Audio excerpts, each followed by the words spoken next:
नमस्कार मैत्रिणींनो, स्वागत आहे तुमचं शीतल्स फूड कॉर्नरमध्ये. आज आपण पाहणार आहोत भरपूर प्रोटीनयुक्त असे शेंगदाणे, तेही खारे शेंगदाणे. अगदी गाडीवर मिळतात, शाळेच्या मागे गाडीवर मिळायचे असे खारे शेंगदाणे. एकदम कुरकुरीत असे होतात. परंतु मी खारे शेंगदाणे बनवताना एक चूक केलेली आहे. ती चूक तुम्ही करू नये यासाठी व्हिडिओ शेवटपर्यंत नक्की पहा आणि स्किप न करता पहा. काय चूक केलेली आहे ते मी पुढे तुम्हाला सांगणारच आहे. चला तर मग सुरुवात करूया.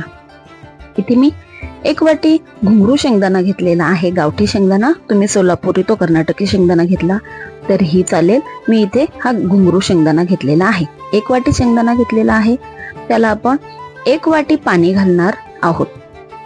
1 वाटी पाणी घालायचं आहे आणि नॉर्मली जेवढं आपण मीठ टाकतो ना त्याच्यापेक्षा थोडंसं जास्त, म्हणजे मी इथे एवढ्या 1 वाटी शेंगदाण्याला 1.5 चमचा मी इथे मीठ घातलेलं आहे.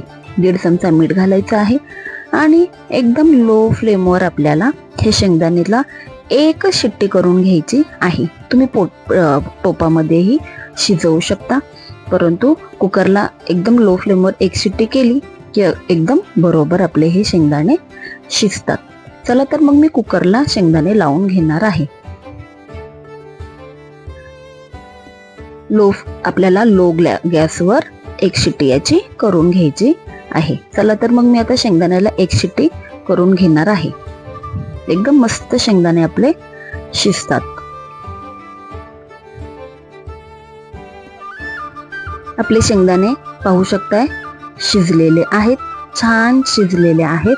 अगदी मीठही व्यवस्थित झालेलं आहे. पण काय चूक झालेली आहे ते मी पुढे सांगणारच आहे. पाहू शकता मस्त एकदम शिजलेले आहेत. आता आपण गाळून घेणार आहोत चाळणीमध्ये आणि एक 10 ते 15 मिनिटांसाठी असंच ठेवणार आहोत.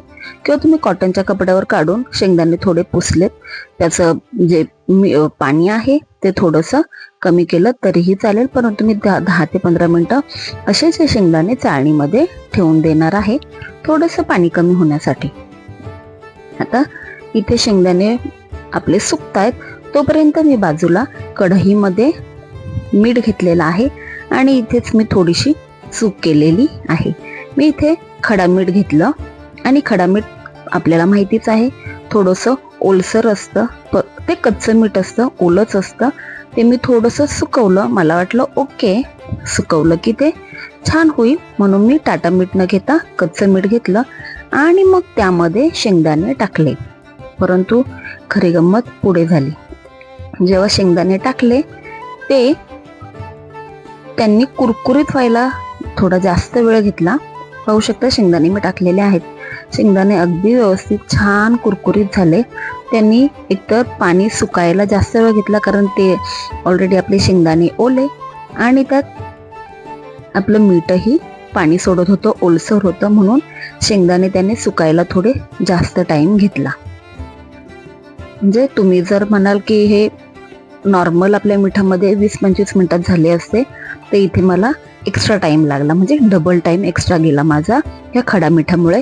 त्याच्यामुळे शक्यतो खारे शेंगदाणे करायचे ठरले तर खडा मीठ म्हणजे कच्च्या मिठात न करता तुम्ही टाटा मिठामध्ये हे शेंगदाणे छान भाजून घ्यायचे आहेत. एकदम मस्त झाले, चवीला सुंदर झाले, परंतु वेळ जास्त त्याने घेतला.